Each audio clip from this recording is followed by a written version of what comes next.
Hello guys. Ah, Matagal ko na sana tong gustong i-review, no. So may kinuha kasi akong shoes na 361 degrees na Duck Louis, Duck colorways. So flame 3 siya. So honest review lang tayo dito mga idol. Yung 361 naman, so far maganda naman siya. Yung box niya ito, maganda.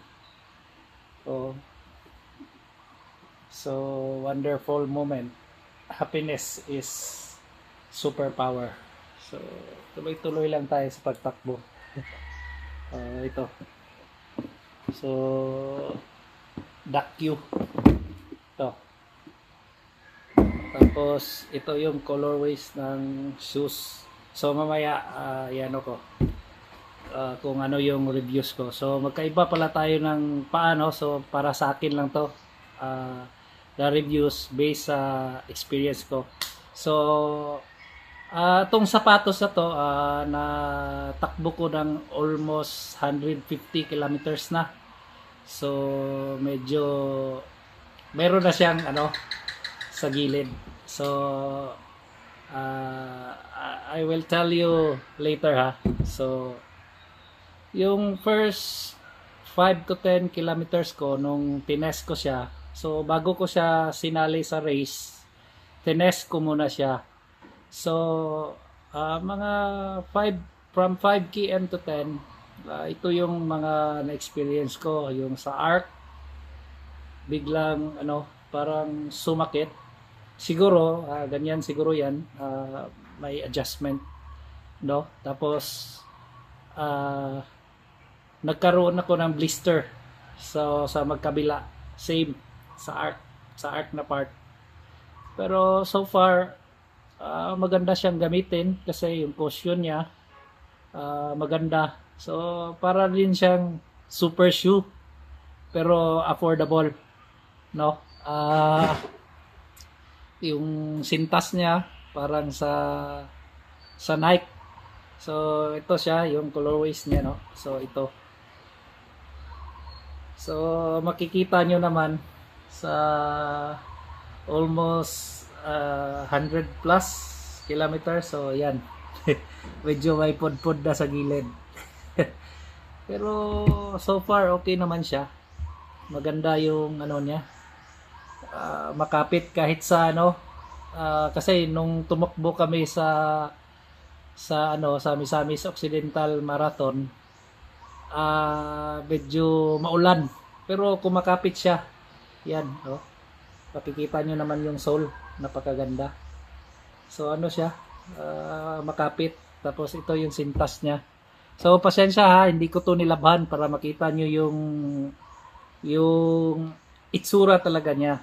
So yan. So yung sintas, napakaganda ng sintas kasi hindi natatanggal, hindi kaagad natatanggal. Tapos yung niya, yung so again, yung top napakaganda, yung sintas napakaganda. So hindi mainit sa paa. Tapos carbon plated na siya. Tapos yung sole niya talagang makapit kahit sa mabasa. So okay talaga siya. Tapos yung niya, meron siyang parang heel protector dito na para sa likod. Tapos yung cushioning niya malambot.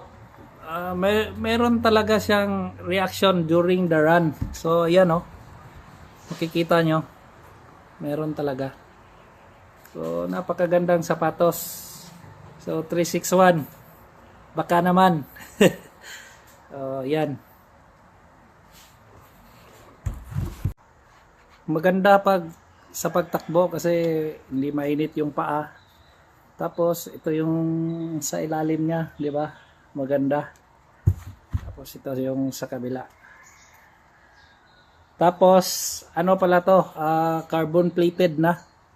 So pang race talaga siya. So quick bone dine. Ito yung nakalagay. So itong sapatos na to, sa affordable na price,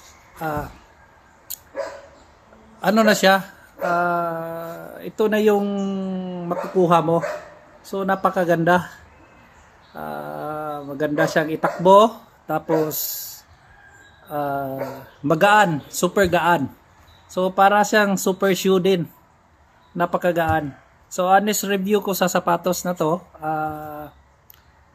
sa 10, para sa akin nasa ano siya, nasa 10 kasi yun yung na-experience ko eh. Tapos